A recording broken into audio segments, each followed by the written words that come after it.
திமுக தலைமையிலான மதசார்பற்ற முற்போக்கு கூட்டணியை எதிர்ப்பதற்கு வலிமையுள்ள ஒரு கூட்டணி இன்னும் தமிழகத்தில் உருவாகவில்லை. அதிமுக பாஜக கூட்டணியாக இருந்தாலும் சரி, அல்லது நண்பர் விஜய் அவர்களின் தலைமையிலான கட்சியாக இருந்தாலும் சரி, ஒரு கூட்டணி என்கிற வடிவத்தை பெறவில்லை.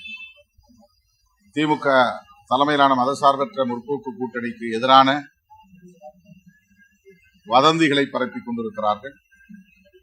தமிழ்நாட்டை பொறுத்தவரையில் தமிழ்நாட்டு மக்கள் மதசார்பற்ற அரசியல் சக்திகளுக்கே துணை நிற்பார்கள், நல்லாதரவை வழங்குவார்கள்.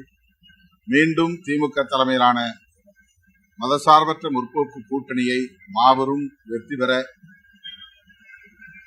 துணை நிற்பார்கள் என்று நம்புகிறேன்.